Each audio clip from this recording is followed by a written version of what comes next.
I would often go out into that pasture chasing my horses, who were not the type who liked to just slip their noses into the halter. They were more the type that liked to play cat and mouse or girl and horse.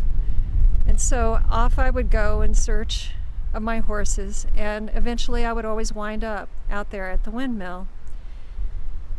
I always loved going out there because it was normally hot and there was a tank of cold, clear water there, and I would cool off by sticking my hands in it. And there was a pipe that came out of the windmill. The sound that it made was very soothing. There was this pumping motion up and down of the pipes, sort of tinny, lonely sound as the fan whirred. And it was kind of this breathing sound. It was as if the earth itself were breathing.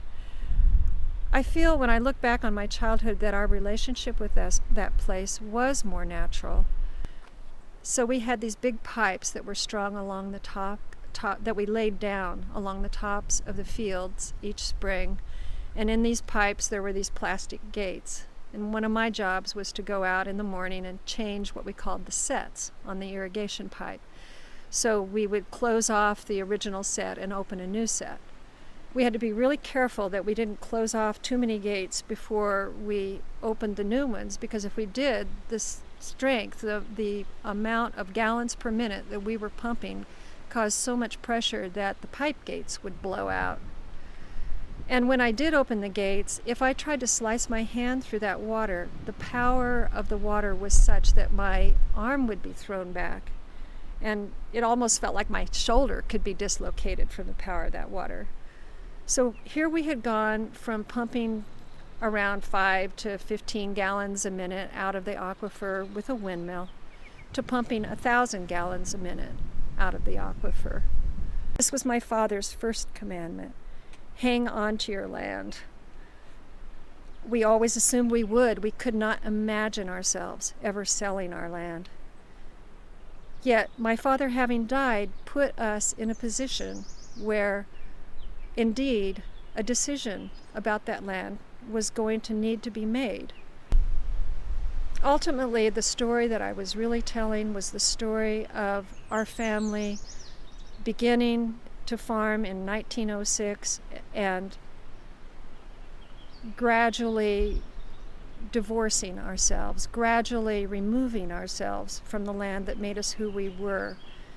When I was 16 and we moved to town, that was probably the first break between my family and our land. But the other